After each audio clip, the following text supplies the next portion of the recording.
Morning folks. Well, look what I have done. Don't ask me how I did it, I don't know, but this is this week's production. 8 units of 6 cavalry. At the front we have got 4 6s of Costilla or lesser knights, heavy cavalry types, I think you might call them that.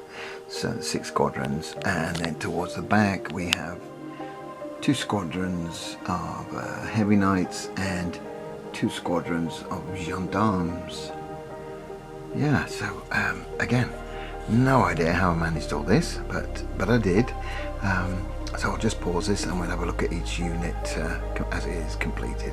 Right, the first unit, well, interesting one to me, but yeah, it's Essex horses, Essex riders, the bodies, but the heads are all, I believe, yeah, all Perry miniatures.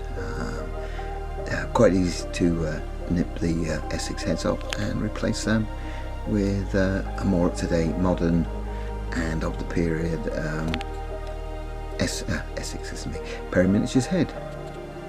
Yeah, the horses and the torsos seem quite okay from Essex. Just the heads on some of these were a bit do show the dated look.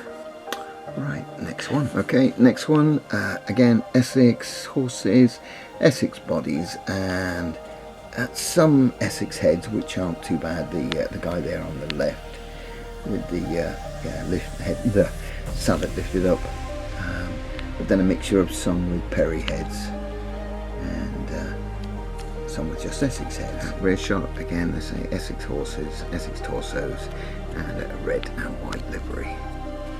Okay, next one. And another unit, Essex again, mixture of poses and just about, I think, nearly all Essex heads. Essex heads, isn't it? Perry miniatures heads, and again, blue and yellow livery, but a different unit. Yeah, I do like the leather work on the back of these guys. They do work quite well. Oh, and actually, if you go from the left, the second figurine is a Perry horse. Sorry, not a Perry horse. It's a Wars Cavalry horse, a Perry rider, and a Perry head. But they fit in very well with the Essex, which is good to see. Right, and the last unit of heavy cavalry.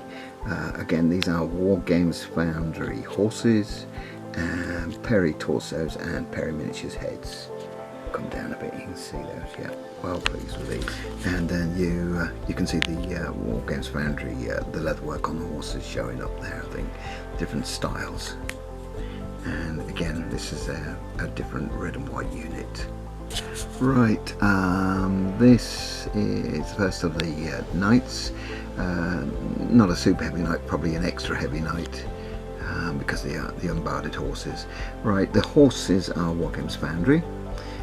The riders are Perry from their 1450 to 1500 set, Perry miniatures, and they obviously fit perfectly on the foundry horses. I think the Perrys designed the horses originally when they worked for Foundry. Yeah, and I've jazzed up the leather work on the horses, these being knights or lesser knights.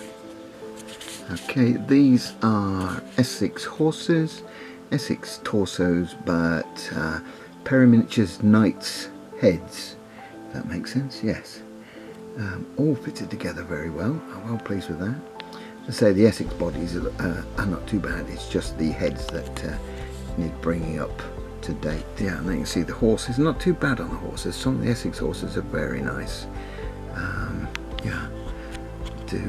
They've stood the test of time, I think, and they do fit in with Foundry and Perry's size-wise. And here's the first unit of proper gendarmes, as they say. Foundry miniatures, horse and riders. No head swaps on these, I don't believe I did any.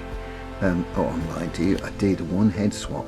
The guy in blue, there's a story to that. This is the old, well, that head is the old QT miniatures from, I've probably had this 40 odd years, and I kept the head for some reason, no idea why, I don't even know why I got it.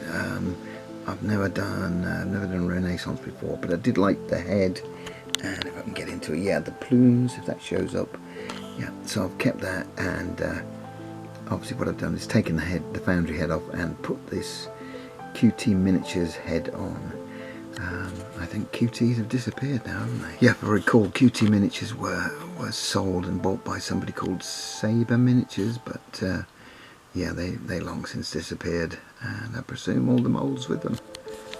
Yeah, very nice figures. Enjoyed doing these, but they do take a while. A lot of work to do on them. But I think it's worth it. The colour's better there. I've only done basics. I've not done intricate patterns. I think that's beyond what I could do. So I've done these kind of mottled colours to represent. I'm thinking the 3-foot rule might apply here. And the last unit, again, Wars Foundry, Gendarmes. Yeah. I've gone for the officer in pink. I understand that pink, actually, going back, was a male colour, if I understand my history correctly. Now we think of it as a female colour, but apparently it was a male colour. So I've read somewhere. Okay, yeah, so that's all the figures looked at individually. I'll now put them all back together and finish off. Okay, so yeah, that's what I managed to get done, completed this last week. No idea, as I said previously, why it was so much. I just sort of rattled through them from last Saturday through to Friday night, got them finished and made the video. I'm well pleased with myself. I don't think I will be doing this again next week, and it's not normal. I just obviously enjoyed doing the cavalry. I mean, there are 4 units of gendarmes, which are not the easiest. The men-at-arms at the front here are easier, but there's still, you know, horse and riders to do. Yeah, so well pleased. So okay, thanks for checking in, and bye for now.